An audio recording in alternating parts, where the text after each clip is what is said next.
छत्तीसगढ़ में मनाया जा रहा प्रदेशव्यापी विजन त्योहार। भूपेंद्र बघेल ने वर्चुअली किया शुभारंभ, साथ ही कहा हमारे बच्चे स्वस्थ होंगे तभी मजबूत होगा हमारा छत्तीसगढ़। बस्तर के सांसद और पूर्व सांसद में जुबानी जंग जारी। दिनेश कश्यप ने कहा कांग्रेस सरकार फिर बनी तो कटा लूंगा कान। वहीं दीपक बैद का प्रतिवाद, नाक पहले कट चुकी, अब कान भी कटेंगे। मंगूभाई छगनभाई पटेल ने लिए मध्य प्रदेश के राज्यपाल की शपथ। मध्य प्रदेश के मुख्य न्यायाधीश ने दिलाई शपथ।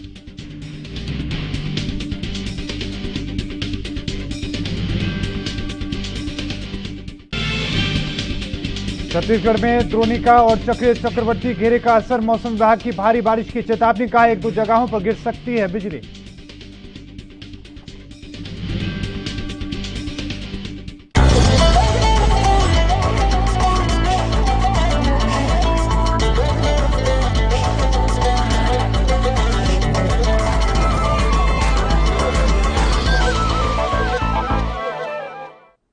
नमस्कार, एएनबी न्यूज देख रहे हैं आप। मैं हूं मोहित चौधरी और आप सभी का स्वागत है इस बुलेटिन में। रुक करते हैं खबरों का। मध्य प्रदेश में आपको बता दें कि जिस तरह की स्थिति है, तो वहीं छत्तीसगढ़ में मुख्यमंत्री भूपेश बघेल ने आज अपने निवास कार्यालय में आवास और पर्यावरण विभाग के कार्यों की समीक्षा की। मुख्यमंत्री भूपेश बघेल ने इस अवसर पर मुख्यमंत्री वृक्षारोपण प्रोत्साहन योजना की मार्गदर्शिका और ब्रोशर का विमोचन किया। बैठक में वन एवं जलवायु परिवर्तन मंत्री मोहम्मद अकबर, संसदीय सचिव शिशुपाल सोरी, मुख्य सचिव अमिताभ जैन समेत तमाम अधिकारी मौजूद रहे।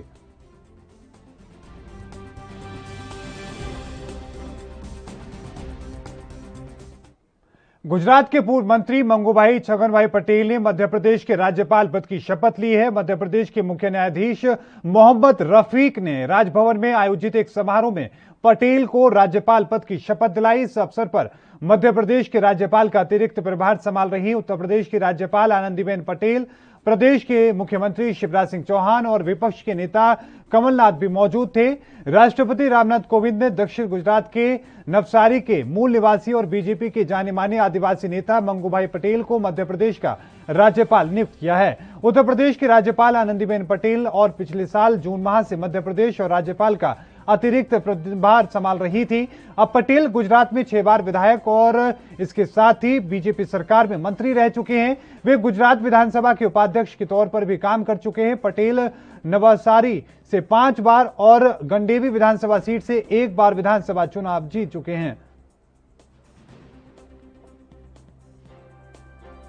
मंगूभाई छगनभाई पटेल ईश्वर की शपथ लेता हूं कि मैं श्रद्धापूर्वक मध्य प्रदेश के राज्यपाल का पद का कार्यपालन करूंगा तथा अपनी पूरी योग्यता से संविधान और विधि का परीक्षण, संरक्षण और प्रशिक्षण करूंगा।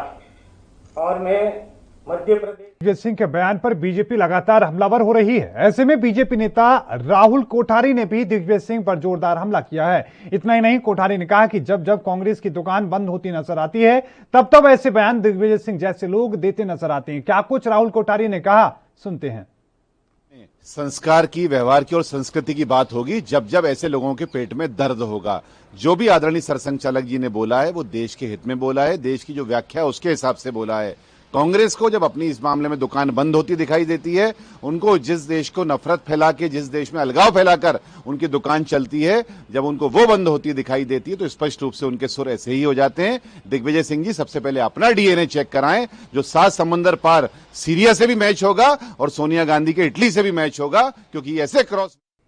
तो वहीं दिग्विजय सिंह के बयान पर राजनीति लगातार तेज होती नजर आ रही है। अब ऐसे में मध्य प्रदेश के गृह मंत्री नरोत्तम मिश्रा ने भी उनकी बात कही। उन्होंने कहा कि जैसी जिसकी सोच है वो वैसी ही बोलेगा। मिश्रा ने कहा कि ये लोग समाज को बांटना चाहते हैं और क्या कुछ उन्होंने कहा, सुनते हैं। की बात की थी, दिग्विजय सिंह जी देश तोड़ने वालों से तुलना करेंगे, यही तो विशेष बात है दिग्विजय सिंह की, यही पीड़ा है दिग्विजय सिंह की।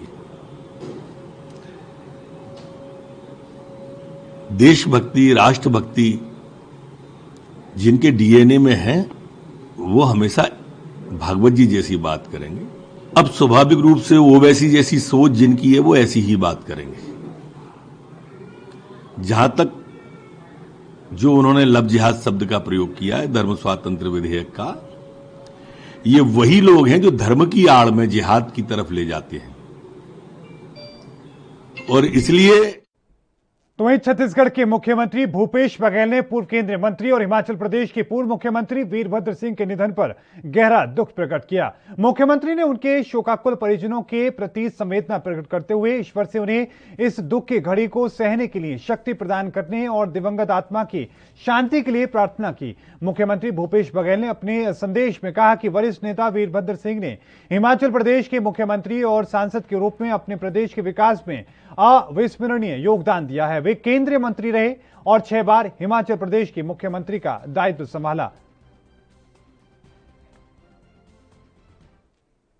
तो वहीं आपको यह भी बताते चले कि मध्य प्रदेश के शिवपुरी में राज्यसभा सांसद ज्योतिरादित्य सिंधिया को कैबिनेट मंत्री बनाए जाने पर शिवपुरी में बीजेपी कार्यकर्ताओं ने मिठाई बांटी और आतिशबाजी चलाई। बता दें कि मोदी कैबिनेट में विस्तार में राज्यसभा सांसद ज्योतिरादित्य सिंधिया को कैबिनेट मंत्री बनाया गया है, जिसकी खुशी की झलक शिवपुरी में देखने को मिली। इस दौरान बीजेपी कार्यकर्ताओं ने ढोल नगाड़ों के साथ जमकर आतिशबाजी की और मिठाई बांटी। बता दें कि पिता की मौत के बाद ज्योतिरादित्य सिंधिया ने शिवपुरी संसदीय क्षेत्र से साल 2002 में कांग्रेस के साथ राजनीति की शुरुआत की थी। साल 2002 में पहली बार गुना शिवपुरी संसदीय सीट से पहली बार सांसद चुने गए थे, जिसके बाद से ज्योतिरादित्य सिंधिया नाम का सितारा राजनीतिक गलियारों में लगातार चमकता रहा।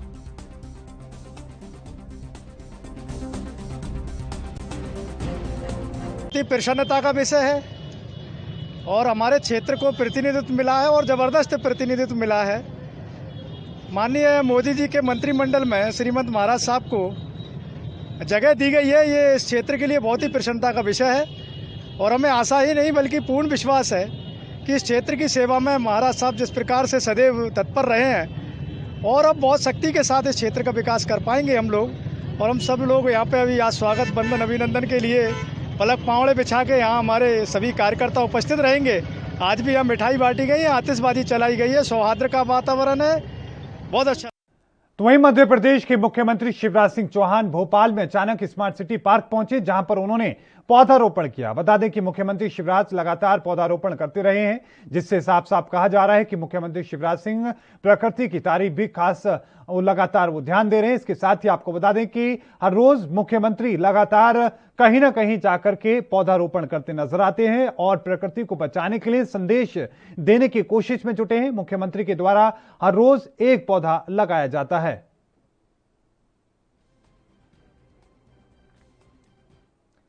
तो वहीं मध्य प्रदेश के भिंड में सिटी कोतवाली के भीमनगर में एसएफ के सिपाही के घर चोरी होने का मामला सामने आया, जिससे अज्ञात चोर ने चोरी करने के बाद वहां लेटर छोड़ा जिसमें धूम 3 लिखा हुआ है। हालांकि उस इमोशनल लेटर में दोस्त की मदद का जिक्र करते हुए कहा कि बाद में रुपए इकट्ठे होने के बाद घर में फेंक जाऊंगा।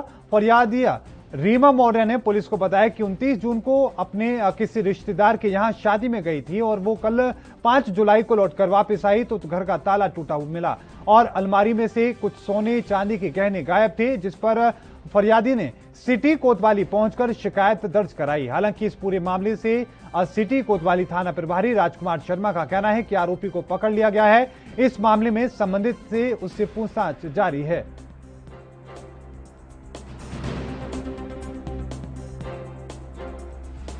मायके गई थी अपने, मैं जब वापस आई 5 तारीख को तो मुझे ताला टूटा हुआ मिला था।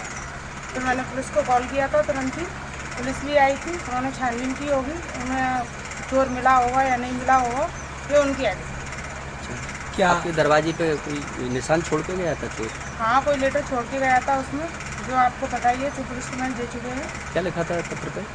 उसमें लिखा था, सॉरी मुझे माफ़ कर देना, मेरे दोस्त की जान जाने वाली है। क्या नाम है आपका? रीमा मौर्य। क्या क्या गया था उसमें? क्या क्या सामान चोरी हुआ है आपके? सामान तो पूरी ज्वेलरी जो शादी में मिली है वो सब चोरी हो गया मेरा, मेरे पापा ने दी थी। भीमनगर निवासी है रीमा मौर्य, जो 30/6 से अपने घर से शादी में चली गई थी और 5-7 को लौट के आई थी। तो उनके घर में एक चोरी हुई है, उसमें सामान तो ज़्यादा नहीं गया है, अंगूठी और चांदी का सामान गया है। और उसमें उसके साथ में एक चोर द्वारा एक लेटर हाथ से लिखा गया है, वो भी उन्होंने प्रस्तुत किया है। और उसमें कुछ चीज़ें लिखी हुई हैं कि मजबूरी थी इसलिए चोरी की गई है और पैसा आते ही पैसा तुम्हारे घर में फेंक जाऊंगा, धूम 3, इस तरह से कुछ शब्द उस लेटर में लिखे गए हैं। तो वहीं कोरोना महामारी काल में भी छत्तीसगढ़ ने राष्ट्रीय स्तर पर अपनी स्वास्थ्य सेवाओं का लोहा मनवाया है। दरअसल एक स्वास्थ्य संस्था ने छत्तीसगढ़ को कोरोना काल में मानसिक स्वास्थ्य कार्यक्रम के अंतर्गत राज्य में उत्कृष्ट सेवा प्रदान करने के लिए excellence in mental health award के लिए चयनित किया गया है। राज्य को यह पुरस्कार राष्ट्रीय स्वास्थ्य मिशन के तहत मानसिक स्वास्थ्य कार्यक्रम में उत्कृष्ट प्रदर्शन के लिए दिया जा रहा है। संस्था के अनुसार मानसिक स्वास्थ्य से जुड़ी सेवाओं को राज्य के दूरस्थ क्षेत्रों तक पहुंचाने के लिए राज्य द्वारा किए गए वृहद प्रयास प्रशंसनीय है। आपको बता दें कि राष्ट्रीय स्वास्थ्य मिशन छत्तीसगढ़ द्वारा मानसिक स्वास्थ्य कार्यक्रम में राज्य स्तरीय नवाचार चैंप और इसके साथ ही प्रोजेक्ट के अंतर्गत 1400 से ज्यादा मेडिकल ऑफिसर्स और ग्रामीण स्वास्थ्य सहायकों को देश की उत्कृष्ट संस्था national institute of mental health and neuro sciences Bangalore से प्रशिक्षण कराया गया, जो सभी स्वास्थ्य संस्थाओं तक लगातार मानसिक स्वास्थ्य से जुड़ी सभी सेवाओं को पहुंचाने में कारगर रही है। इन प्रशिक्षित मेडिकल ऑफिसर्स और ग्रामीण स्वास्थ्य सहायकों की सहायता से अब तक हजारों की संख्या में मानसिक स्वास्थ्य से जुड़ी समस्याओं से प्रभावित व्यक्तियों की काउंसलिंग की जा चुकी है।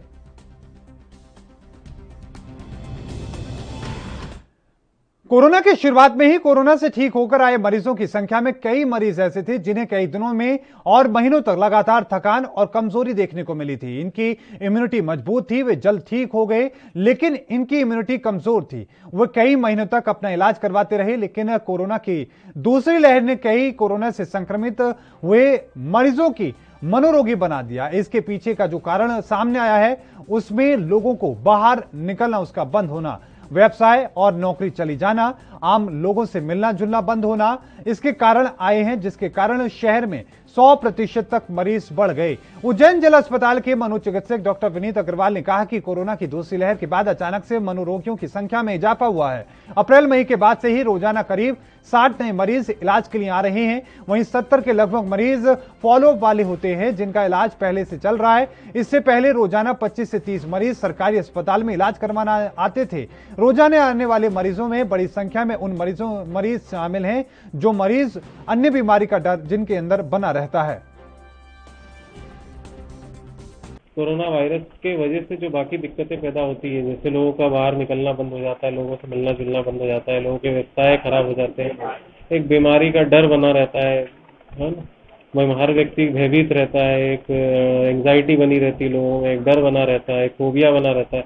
उसके वजह से जरूर मानसिक स्थिति व्यक्ति लोगों की बहुत हद तक बिगड़ती दिखाई दे रही है। जैसे इसमें एंग्जाइटी, घबराहट, फोबिया, डिप्रेशन, नींद नहीं आना, अनिद्रा, इस तरह के मरीज काफ़ी ज़्यादा बढ़ गए। इससे लोगों के बेरोजगारी बहुत ज़्यादा बढ़ गई है, क्योंकि लोगों को घर में रहना पड़ा, बहुत सारे व्यवसाय बंद हो गए, बहुत सारी चीज़ें बंद हो गई, बहुत सारे लोगों की दुकानें बंद हो गई, लोगों की नौकरियां चली गई। तो इसके वजह से लोगों को घर पे मानसिक तनाव, आपस में पैसे की तंगी होने की वजह से लोगों की नौकरियां जाने के वो दिन भर घर पे रहना पड़ रहा है, तो आपसी तनाव घर में बहुत ज़्यादा हो रहा है। जैसे आपस में पति पत्नी का तनाव, या घर में बड़े बुजुर्ग माँ बाप हैं तो उनके साथ लोगों का तनाव बढ़ रहा है। तो इस तरह के तनाव की चीज़ें बहुत ज़्यादा बढ़ रही।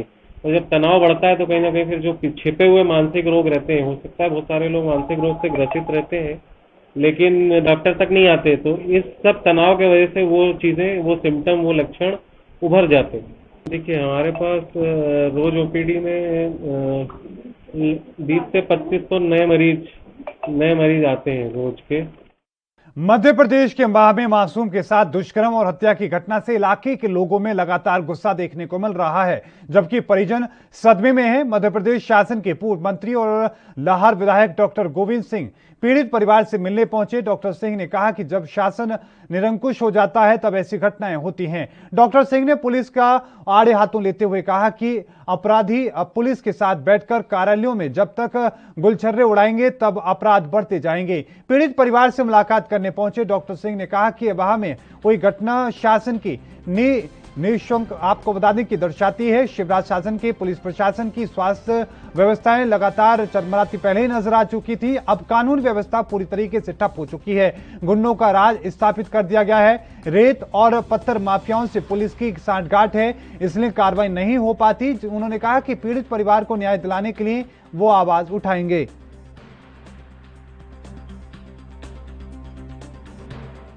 मध्य प्रदेश में ऑनलाइन ठगी के मामले हर रोज देखने को मिल रहे हैं। ऐसे में एक और मामला मंडला जिले से देखने को मिला है, जहां पर मंडला जिले के मोतीनाला थाना क्षेत्र के अंतर्गत ग्राम पंचायत लालपुर में ग्रामवासियों को 2 युवकों के द्वारा बोला गया कि लॉकडाउन के दौरान सरकार के द्वारा योजनाओं का लाभ दिया जा रहा है और सभी के बैंक खाते में पैसा डाला गया है। आपके बैंक खाते में आए हैं या नहीं, हम चेक करने के लिए आए हैं। इसी दौरान गांव के कुछ बुजुर्गों जो कि 60 से 80 उम्र के थे, उनसे आधार कार्ड लिया और अंगूठा लगवाकर पैसा अपने खाते में ट्रांसफर कर लिया। और जब कुछ लोगों को बैंक में मोबाइल पर पैसा कटने का मैसेज आया तो सभी हैरान हुए। तत्काल लोगों ने इसकी सूचना मोतीनाला थाने में दी। सूचना मिलते ही थाना प्रभारी मौके पर पहुंचे, लेकिन उससे पहले ही ठग वहां से फरार हो गए। वहीं पुलिस ने आरोपियों को घेराबंदी की और उनको पकड़ने में सफलता हासिल की।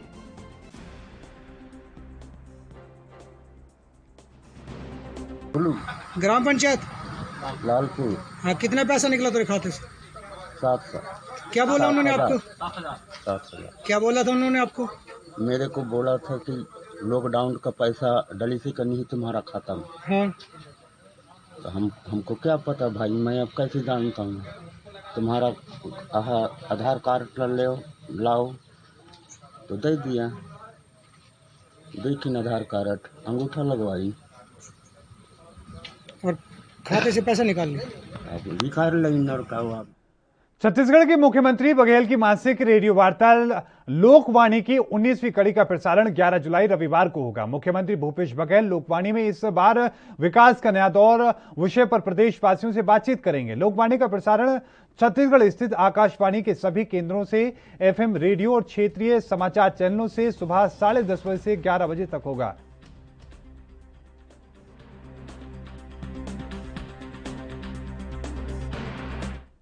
तेल कंपनियों ने पेट्रोल डीजल की कीमतों में आज लगातार दूसरे दिन वृद्धि की। छत्तीसगढ़ की राजधानी रायपुर में पेट्रोल की कीमतों में 45 पैसे और डीजल में 22 पैसे की वृद्धि हुई, जिसके बाद पेट्रोल 98 रुपए और 58 पैसे प्रतिशत हो चुका है। साथ में डीजल की हम बात करें तो 96 रुपए 91 पैसे प्रति लीटर हो चुका है। वहीं देश के 4 बड़े महानगरों में आज पेट्रोल की कीमतें प्रति लीटर 39 पैसे तक और डीजल का 15 पैसे तक बढ़ा। राष्ट्रीय राजधानी दिल्ली में पेट्रोल का मूल्य 35 पैसे से बढ़कर 100 रुपए 56 पैसे प्रति लीटर पहुंच चुका है। डीजल की कीमत भी 9 पैसे बढ़कर 89 रुपए 62 पैसे प्रति लीटर हो चुकी है। पेट्रोल डीजल के दाम बढ़ने का मौजूदा क्रम 4 मई को शुरू हुआ था। दिल्ली में मई और जून में पेट्रोल 8 रुपए 41 पैसे और इसके साथ ही डीजल 8 रुपए 45 पैसे प्रति लीटर महंगा हुआ। जुलाई में पेट्रोल की कीमत 1 रुपए 75 पैसे प्रति लीटर के हिसाब से बढ़ी है। तो वहीं आपको यह भी बताते चलें कि डीजल में 46 पैसे प्रति लीटर की बढ़ोतरी की गई है।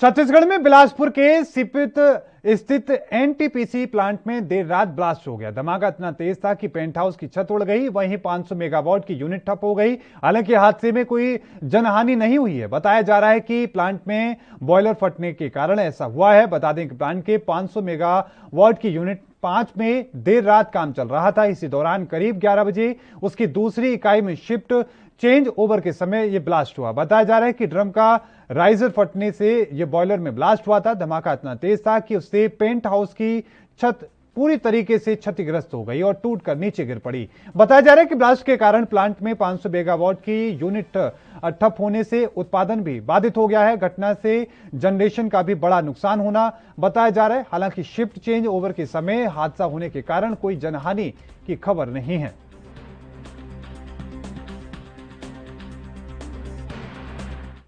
छत्तीसगढ़ के बस्तर में मौजूदा सांसद और पूर्व सांसद के बीच जुबानी जंग लगातार जारी है। दरअसल पूर्व सांसद दिनेश कश्यप ने राज्य की मौजूदा कांग्रेस सरकार की आलोचना करते हुए कहा कि अगर ये सरकार अगली बार सत्ता में आई तो वो कान कटवा लेंगे। इस पर मौजूदा सांसद और कांग्रेस नेता दीपक बैज ने पलटवार किया। उन्होंने कहा कि विधानसभा चुनाव में 15 सीटें भी नहीं आई, इससे ज्यादा क्या नाक कटवाएंगे। क्या कुछ उन्होंने कहा, सुनते हैं। अनेकों गंगा जल लेकर जो उन्होंने कसम खाया था, एक भी वादा पूरा हुआ कि आपको मालूम है कोई है? और ये कहते हैं कि हमारी सरकार आएगी। मैं आपको लिखित में दे सकता हूं, ये सरकार दोबारा आएगी तो मैं तो है ना अपना पूरी 15 साल सरकार में 15 सीट नहीं आया, इससे बड़ी तो क्या नाक कटेगी। हाँ, बचा कुछ कान है तो 2023 में कटवा लेना। बाकी जनता को कान तो कटवा ही लिए, ये भी बचा है, इसको भी कटवा लेना बिल्कुल स्वागत है। छत्तीसगढ़ में कोरोना इलाज की जटिलताओं की वजह से बढ़ी ब्लैक फंगस बीमारी ने अपना दायरा बढ़ा लिया। रायपुर में एक ऐसा मामला सामने आया है जिसमें मरीज को ब्लैक फंगस का कोई सामान्य लक्षण नहीं था। वो साइंस का इलाज करा रहा था और साइंस के बाद ही साइनस का इलाज करा रहा था। ऑपरेशन में काली झिल्ली निकली तो उसे बायोप्सी के लिए भेजा गया। अब पुष्टि हुई है कि वो ब्लैक फंगस का संक्रमित है। रायपुर के नाक कान गला रोग विशेषज्ञ और छत्तीसगढ़ हॉस्पिटल बोर्ड के अध्यक्ष डॉक्टर राकेश गुप्ता ने बताया कि उनके पास ग्रामीण क्षेत्र के एक 30 साल की युवक का इलाज चल रहा था। करीब 15 दिन पहले उसके साइनस का ऑपरेशन किया गया। इस दौरान एक काली झिल्ली निकाली गई। वो झिल्ली देखकर थोड़ा शक हुआ, जिसके बाद में आगे के टेस्ट कराए गए। कल उसके बाकी की जब रिपोर्ट सामने आई तो उसमें उस झिल्ली के म्यूकोमाइकोसिस यानी कि ब्लैक फंगस होने की पुष्टि की गई है। इस रिपोर्ट से डॉक्टर भी हैरान है। डॉक्टर राकेश गुप्ता ने बताया कि मरीज की पूरी हिस्ट्री चेक की है, वो कभी कोरोना से संक्रमित नहीं हुआ, इसको डायबिटीज और हाइपरटेंशन जैसी कोई बीमारी नहीं थी, उम्र भी केवल 30 साल थी। ये अपनी तरह का एक अलग तरह का मामला है। उन्होंने इस युवक को म्यूकोमाइकोसिस की दवाएं लेने की सलाह दी है। आपको बता दें कि लगातार ब्लैक फंगस के मामले न सिर्फ छत्तीसगढ़ में बल्कि देश के बाकी राज्यों में भी देखने को मिल रहे हैं। माध्यमिक शिक्षा मंडल की 10वीं 12वीं की परीक्षाएं निरस्त होने के पहले जिन छात्रों के परीक्षा फॉर्म भरे गए थे लेकिन शुल्क जमा नहीं हुआ था, अब उनसे परीक्षा शुल्क लेकर रिजल्ट तैयार किया जाएगा। इसके आदेश मध्य प्रदेश माध्यमिक शिक्षा मंडल ने जारी कर दिए हैं। 18 लाख छात्रों में से करीब 46,000 ऐसे छात्र हैं जिनके फॉर्म तकनीकी गड़बड़ी और परीक्षा निरस्त होने के कारण लंबित है। आपको बता दें कि माशिमम ने कोरोना संक्रमण के कारण वर्ष 2020-21 की 10वीं 12वीं की परीक्षा निरस्त कर दी थी, जिसके बाद कई छात्र ऐसे थे जिनकी परीक्षा फॉर्म जमा हो चुके थे लेकिन परीक्षा शुल्क जमा नहीं होने के कारण फॉर्म निरस्त हो गए थे। ऐसे छात्रों ने इसी सत्र में परीक्षा में शामिल करने के लिए गुहार लगाई थी। इसे देखते हुए आपको बता दें कि नए आदेश जारी किए गए हैं। इसके साथ ही कहा गया है कि ऐसे प्रकरण में जिनमें परीक्षा फॉर्म भरे गए हैं लेकिन शुल्क जमा नहीं किया गया है, इस तरह के आवेदन परीक्षा निरस्त करने की तिथि के पूर्व मिल चुके हैं, ऐसे प्रकरणों के छात्रों का शुल्क जमा कराकर परीक्षा परिणाम घोषित किया जाए।